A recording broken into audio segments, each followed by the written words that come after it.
9, 10, 11 அந்த காலகட்டத்தில பார்த்த ஒரு அஜித் சார் வந்து நமக்கு கண்டிப்பா ஸ்க்ரீன் ப்ளேல வந்து ஒரு ப்ரெசென்ட்ல இருப்பாரு. ஏன்னா, நம்ம 90ஸ்ல பார்த்த அஜித் சாருமே வந்து இதுல அழகா காட்டியிருக்காங்க.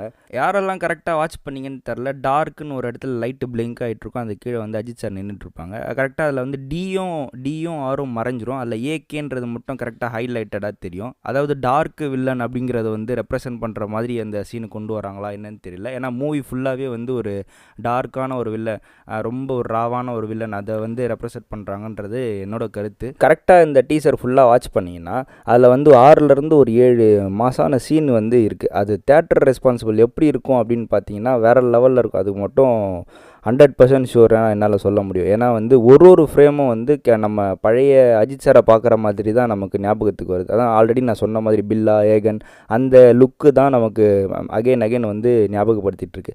அதுக்கப்புறம் இப்போ ஸ்பெசிஃபிக்காக சொல்லணுன்னா இதுக்கு முன்னாடி வந்த மார்க் ஆண்டனி படம் அங்கங்கே அந்த பாம் பிளாஸ்ட் ஆகும்பொழுதெல்லாம் எனக்கு வந்து அந்த படத்தோட ஞாபகங்கள் தான் வந்துட்டு இருந்துச்சு. ரொம்பவே ஜாலியான ஒரு வில்லத்தனமான ஒரு படத்தை வந்து மேக் பண்ணியிருக்காங்க. அது வந்து ஷூராக சொல்ல முடியுது. ஏன்னா இந்த ட்ரெண்டுக்கு ஏற்ற மாதிரி வந்து ஒரு விஷயங்களை அப்டேட் பண்ணி அதுக்கு தகுந்த மாதிரி அவர் அஜித் சார் வந்து அதை மாற்றி ஃபிட்னஸை மாற்றி பண்ணுறதுங்கிறது வந்து ரொம்ப ஒரு கஷ்டமான ஒரு விஷயம். அது எல்லாமே வந்து ரொம்ப பர்ஃபெக்டாக அந்த படத்தில் பண்ணியிருக்காங்க.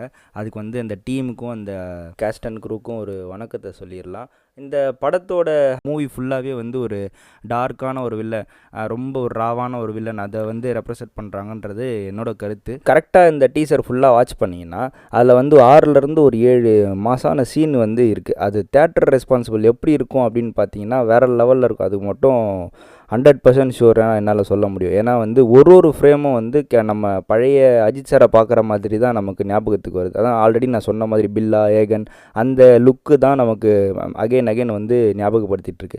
அதுக்கப்புறம் இப்போ ஸ்பெசிஃபிக்காக சொல்லணுன்னா இதுக்கு முன்னாடி வந்த மார்க் ஆண்டனி படம் அங்கங்கே அந்த பாம் பிளாஸ்ட் ஆகும்பொழுதெல்லாம் எனக்கு வந்து அந்த படத்தோட ஞாபகங்கள் தான் வந்துட்டு இருந்துச்சு. ரொம்பவே ஜாலியான ஒரு வில்லத்தனமான ஒரு படத்தை வந்து மேக் பண்ணியிருக்காங்க. அது வந்து ஷூராக சொல்ல முடியுது.